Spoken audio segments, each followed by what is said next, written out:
So as well as drawing in a more cartoony style, I like to draw more realistically sometimes. So I thought I'd make a tutorial on the way I like to create my realistic portraits.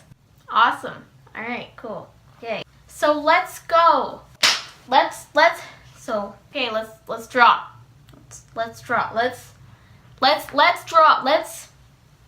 So when I'm creating my portraits, there are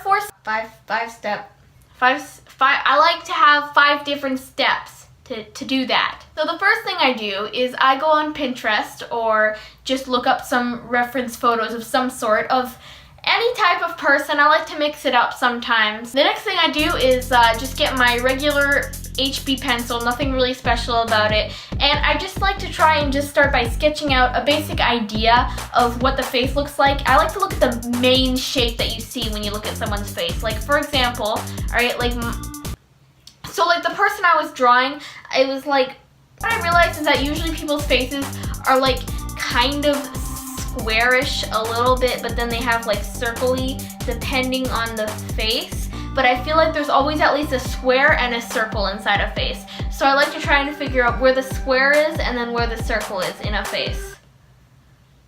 The next thing I do is add a little bit more detail. So I'm just getting like a rough, really basic idea of where the facial features are. And when you're doing this, I really recommend to take breaks before continuing on to the next steps, because sometimes you can leave your drawing and come back later and realize everything's messed up, and that gets really frustrating. It happens to me a lot during the shading process, and it's really not fun erasing everything you've already done. So after I made sure that I know where everything is, I'll add a little bit more detail and then do my shading. So for my shading, I really like to just start by coloring the entire thing and just like one kind of lightish gray tone, because then I can add shadows and highlights if I want to erase stuff. It just makes the whole process a lot easier in my opinion.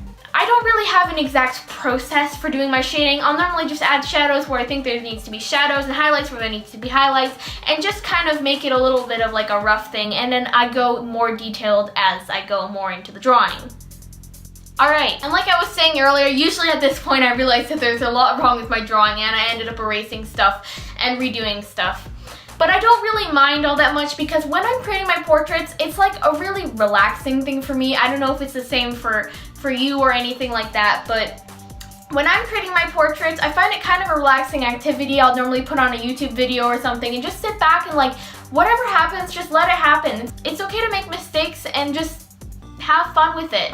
After I finish putting in all the shadows and I have everything done and I enjoy it, I usually color it in with like a color or something just to like add a bit of contrast. I don't know, that's just my thing that I like to do.